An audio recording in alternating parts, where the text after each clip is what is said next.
할렐루야. 잠시 기도하고 하나님의 말씀을 나누길 원합니다. 하나님 우리 아버지 감사합니다. 저희들에게 하나님의 말씀을 사모하고 교회에 나오시는 발걸음을 허락하여 주신 은혜 생각할 때에 감사드리옵나이다. 저희들이 믿음으로 하나님의 나라를 바라볼 수 있도록 도와주시고 또 아버지 하나님께서는 무소불위하시고 또 아버지 불가능한 것도 가능하신 하나님이심을 깨달을 수 있는 저희들의 삶이 되고 또 하나님의 사랑이 무한하심을 또 저희들의 삶을 통해서 배우며 경험하며 또 아버지 하나님의 진실을 무망하심을 아는 저희들 될 수 있도록 또한 인도하여 주시옵소서. 또한 하나님의 뜻이 하나님을 사랑하고 또 이웃을 사랑하시는 것을 알고 우리도 또 사랑과 헌신으로서 살아갈 수 있는 용기와 은혜를 더하여 주시옵소서. 시간 말씀을 드릴 때 귀를 열어 주시옵시고 우리 마음의 눈을 열어서 하나님을 더욱 사랑하고 또 예수님을 보내신 하나님의 은혜를 더욱 기억하는 저희들 될 수 있도록 인도하여 주옵소서. 성령님 함께하여 주옵소서. 예수님의 이름으로 기도하옵나이다. 아멘. 하나님의 말씀을 함께 읽도록 하겠습니다. 오늘은 잠언 11장 1절에서 4절인데요. 같이 읽도록 하겠습니다. 속이는 시작. 속이는 저울은 여호와께서 미워하시나 공평한 추는 그가 기뻐하시느니라. 그만이 오면 욕도 오거니와 겸손한 자에게는 지혜가 있느니라. 정직한 자의 성실은 자기를 인도하거니와 사악한 자의 패역은 자기를 망하게 하느니라. 재물은 진노하시는 날에 무익하나 공의는 죽음에서 건지느니라. 아멘. 여기까지만 보겠습니다.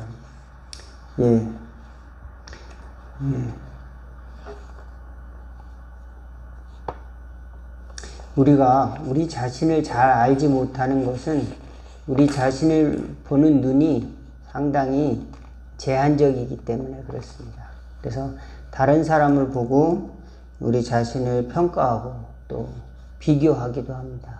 그래서 탈무드에 보면은 두 아이가 굴뚝에 들어갔다 나왔는데 한 아이는 얼굴이 시커멓게 됐고 한 아이는 얼굴이 하였습니다. 누가 물로 얼굴을 닦았을까요?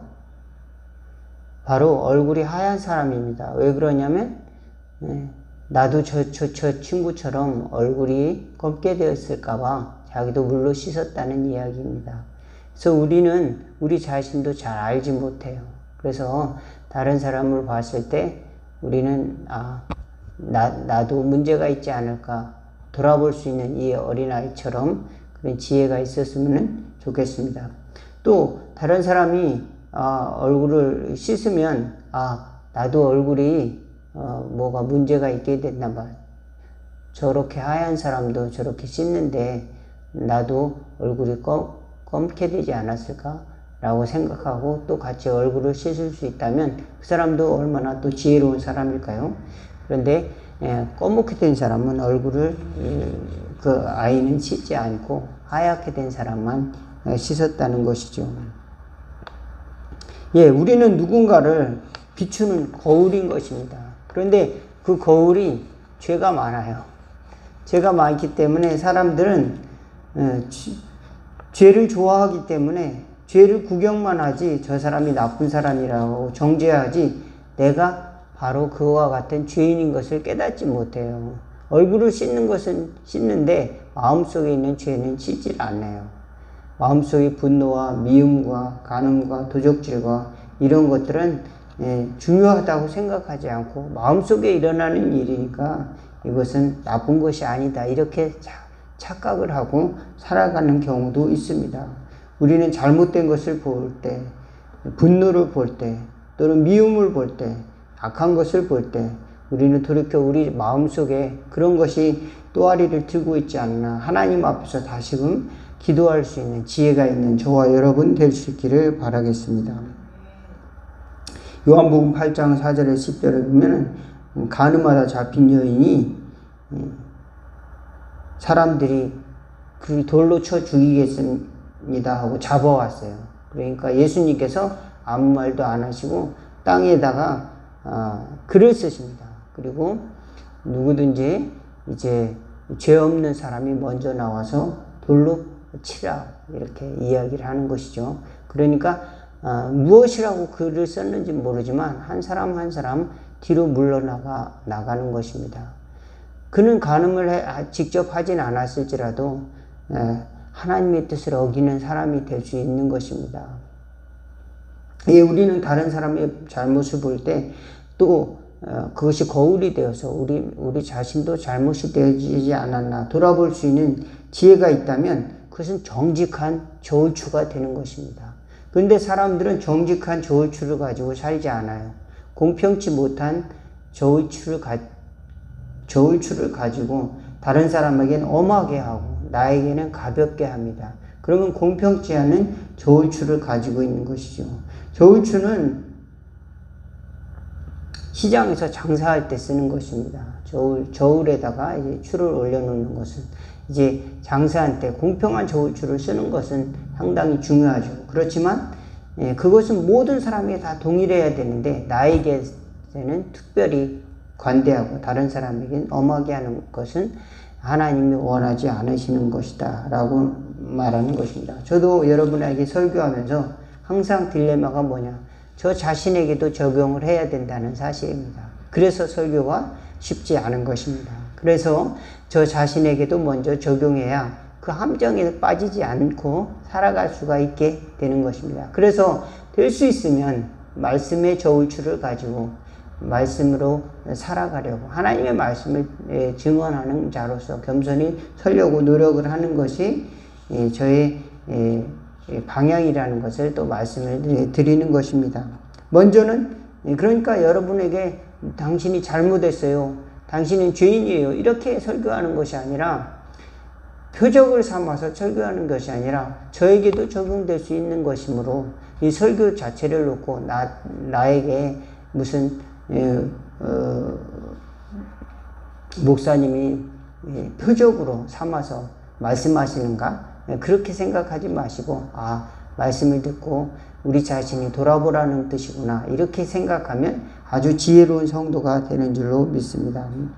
사람들은 자신이 죄를 바라보지 못하고 간음하는 여인이 죄만 바라보고 죽이려고 했어요. 심지어 죽이려고 했습니다. 그렇지만 그 죽일 사람이 누굽니까? 바로 우리 자신이라고 하는 사실입니다. 내가 죽어야 우리 교회가 산다 믿으시기를 바라겠습니다.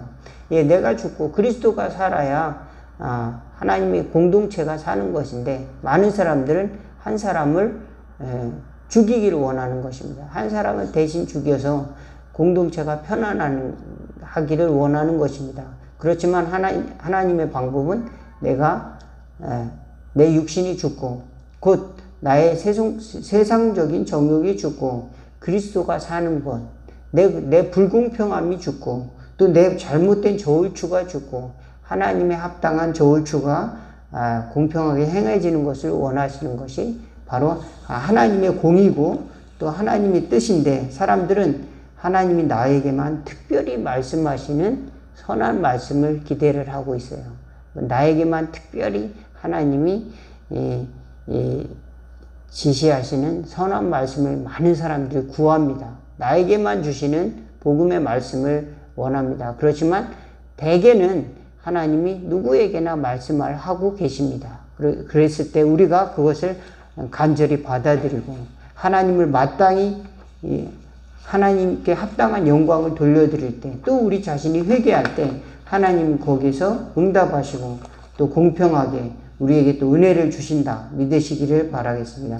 뿐만 아니라 하나님은 특별히 하나님을 간절히 찾는 자에게 또 나타내 주시고 회개하는 자에게 정직한 복을 하나님께서 우리에게 허락하여 주신다. 특별히 사업을 하시거나 또 장사하시는 분들은 정직하게 하는 것이 필요합니다. 왜냐하면 사람과의 관계 속에서 오래도록 그 관계가 유지하려면 정직한 신뢰가 필요하기 때문에 그렇습니다. 그 사람이라면 믿을만하지, 그 사람이라면 속이지 않아 라고 하고 끊임없이 관계를 유지하고 거래를 계속 해나갈 수가 있게 되는 것입니다. 하나님도 마찬가지입니다. 우리가 신뢰할 수 있는가를 저울로 달아보신다. 그때 우리가 이제 눈가림만 하고 하는 것이 아니라 한국 중국산인데 한국산이라고 상표만 갈아서 붙이고 주님 나 회개했습니다. 회개를 실제로 안 했는데 주님 나 회개했으니까요. 이제 빨리 속히 응답해 주세요. 하나님은 우리 가짜 회개를 듣지 않으시고 참으로 기도하는가 그 우리 중심을 보고 하나님께서는 응답을 하시고 또 하나님이 때로 바로 응답을 하지 않으시더라도 하나님께서는 우리 기도를 받으신다. 차차 응답하시고 아브라함은 25년 만에 아브라함은 아들을 이삭을 주셨어요. 바로 우리가 응답을 받지 못한다 하더라도 우리는 하나님을 신뢰하는 하나님께서 역사하시는 것을 믿는 저와 여러분 될 수 있기를 바라겠습니다. 이 하나님의 역사는 공의롭고 공평하다는 사실을 믿을 때 우리는 특별히 나에게만 왜 하나님이 이런 대우를 하시는가 억울해하지 않을 수가 있습니다. 많은 사람들이 신앙생활하면서 왜 저 집사는 왜 저 성도는 나보다 못한데 이렇게 축복을 많이 받을까요? 하나님 억울해요. 하나님 나는 이렇게 죄가 없이 열심히 살았는데 왜 나한테만 이런 고난을 주시고 경제적인 어려움을 주시고 또 질병도 주시고 또 이런 환난이 나한테만 주시나요? 하나님 억울해요. 이렇게 입장 바꿔 생각해 보세요. 이렇게 기도하는 분들도 있는 것입니다. 그런데 하나님께서 원하시는 것은 종종 우리에게 응답하시는 것은 공평한 저울추를 가지고 기본적으로 응답하시는 그런 응답들이 주로 있습니다. 그리고 특별한 경우에 하나님의 음성을 들려주시기도 하는데 일반적으로는 보통 하나님의 말씀으로 하나님이 공평하게 모든 사람에게 주시는 일반적인 은혜 가운데 하나님이 말씀하고 계시는 것을 우리가 잘 듣지 못하는 경우가 많다. 그렇지만 우리가 하나님을 사랑하는 것을 하나님은 꼭 기억하고 또 응답해 주신다는 것을 또 믿고 하나님을 구하는 지혜가 있기를 주의 이름으로 축원을 드리겠습니다. 마태복음 7장에 보면은 비판받지 아니하려거든 비판하지 말라. 너희가 비판하는 그 비판으로 너희도 비판을 받을 것이요 너희가 헤아리는 그 헤아림으로 너희도 그 헤아림을 받으리라 그랬습니다. 우리가 공평하게 행해야 될 첫 번째는 비판하지 않는 것입니다. 그리고 다른 사람을 용서하는 것입니다. 왜냐하면 나도 용서받았고 하나님의 속성은 죄인이나 의로운 사람이나 똑같이 용서하시는 하나님의 은혜가 있는 것이기 때문에 그렇습니다. 그러므로 우리가 용서하는 마음을 갖는 것은 하나님의 공평을 하나님의 의를 구하는 방법 중에 하나다 믿으시기를 바라겠습니다.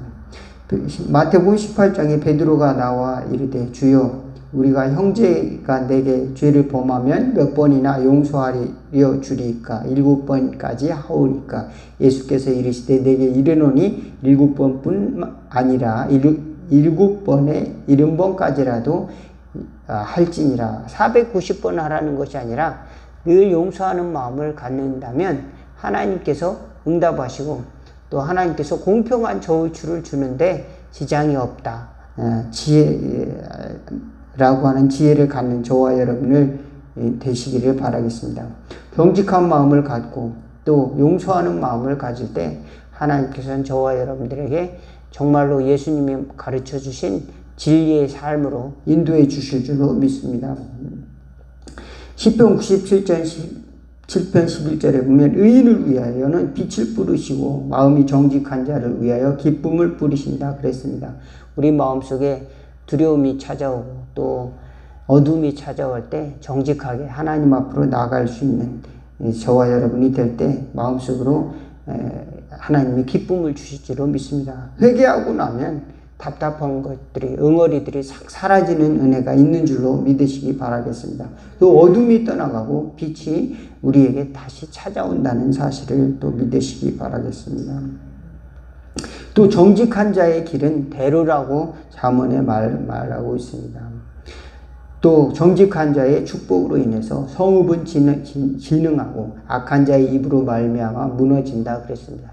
우리가 정직하기가 얼마나 그러니까 축복인지 알 수가 없습니다. 정직하고 공평한 저울추가 바로 성읍을 일으킨다라고 말하고 있습니다. 정직하기가 쉬운 것 같지만 정말 하나님의 정지가 앞으로 나가는 것이 쉬운 일이 아니라고 하는 것입니다. 내 잘못을 고백하는 것, 공개적으로 고백하는 것이 얼마나 부끄러운 일이겠습니까? 정말로 어려운 일이죠. 사도 바울도 나는 죄인 중에 괴수다. 나는 예수 믿는 자를 잡아다 지옥에 가둔, 감옥에 가둔 그런 사람이다. 나는 모든 성도보다 가장 작은 자다. 그러면서 나는 죄인 중에 괴수다. 죄인의 왕초였다. 이렇게 고백을 하는 것입니다. 나는 정말로 상지옥에 갈 자였다. 이렇게 이야기하는 겁니다. 모든 사람 앞에서 나는 죄인이라고 고백을 하는 고백이 얼마나 쉽지 않습니까? 그렇지만 사도 바울은 그 고백을 통해서 거꾸로 하나님의 은혜를 드러냅니다. 그럼에도 불구하고 하나님이 나를 구원해 주시고 은혜를 주신 까닭이 무엇이냐? 그것을 지금부터 이야기하겠다. 그것은 바로 복음의 말씀을 이방에 전하기 위해서 하나님이 구원의 빛을 전하기 위해서 하나님께서 나를 부르셨고 나는 이제 하나님께 빚진 자로서 하나님께 복음의 빚진 자로서 살아갈 것이다. 그리고 이방 사람이나 유대인에게나 다 빚진 자로서 사랑의 빚진 자로서 복음의 빚진 자로서 살아가겠다. 이렇게 선언을 하는 것입니다. 예, 저와 여러분이 하나님 앞에 정직하기가 쉽지 않을 수도 있습니다. 많은 사람 앞에 정직하기가 쉽지 않을 때 하나님 앞에 기도하러 골방으로 나아가 정직한 시간을 갖는 지혜가 있기를 주의 이름으로 축원을 드리겠습니다. 그러면 하나님께서 우리의 마음의 괴로움을 풀어주실 지혜를 피할 길을 주실 줄로 믿습니다. 예, 또 용서하는 마음이 들지 않을 수도 있습니다. 다른 사람을 용서하는 마음이 쉽게 실천되지 않을 수도 있습니다. 내가 미워하는 사람, 나를 공격하는 사람 앞에서 내가 너를 용서한다고 쉽게 그런 표현이 잘 나오지 않을 수도 있습니다. 그렇지만 그것을 행동으로 옮길 수 있는 또 피할 길을 하나님께서 우리가 정직한 마음으로 기도하면 하나님께서 그러한 길도 열어주신다.